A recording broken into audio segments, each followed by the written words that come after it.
The eye. Silence doesn't always mean peace. Sometimes it's the whisper of something approaching, something that hasn't spoken yet, but waits behind the walls. 1996. In northern Siberia, a research team detected a void underground, 500 meters below the surface, a place even the cold couldn't reach. The void was symmetrical, perfectly circular, surrounded by vein-like cracks, and there was a rhythmic vibration, like something was breathing. Dr. Konstantinov was the first to enter. 8 minutes later, he came out. His face was pale. He only said 3 words. "The eye is open." No one understood, but that night he couldn't sleep. By morning, he had vanished. Only his notebook remained.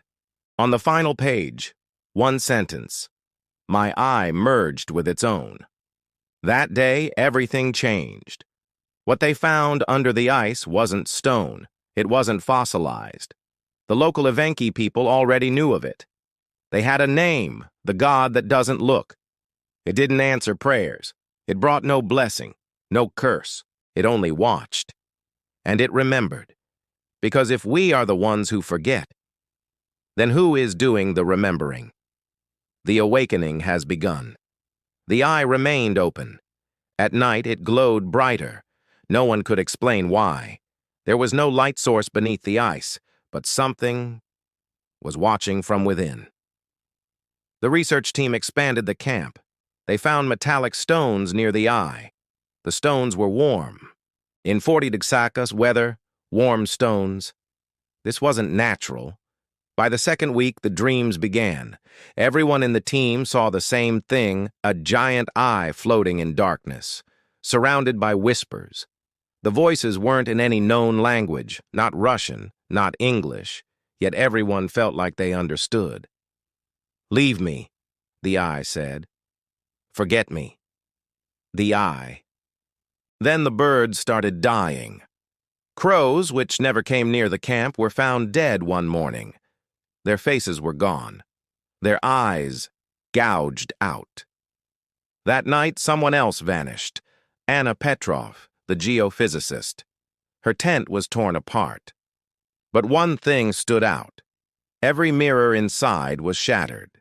In the center, written in blood, one sentence: "The eye does not lie."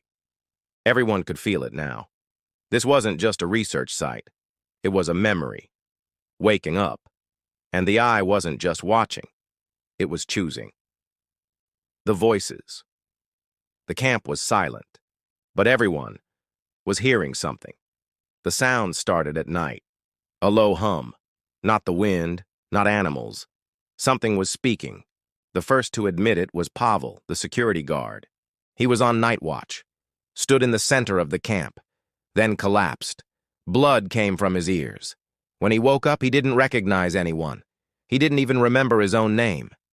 The only thing he said, the voice, called me. No one was sleeping anymore. Those who slept changed.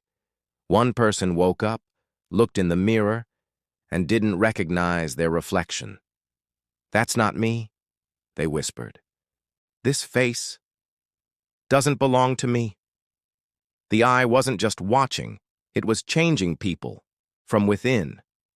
Each day, another person went quiet. Another avoided mirrors. Another had the same dream, a single eye floating in endless darkness, and in the center, their reflection. But the reflection was smiling.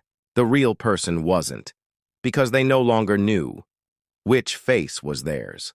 Now there were 2 kinds of people in the camp, those being watched by the eye, and those being chosen by it, and the eye was just getting started. The eye is still open, and now it knows who's watching. If you choose not to forget, like, subscribe, because we will not be among the forgotten.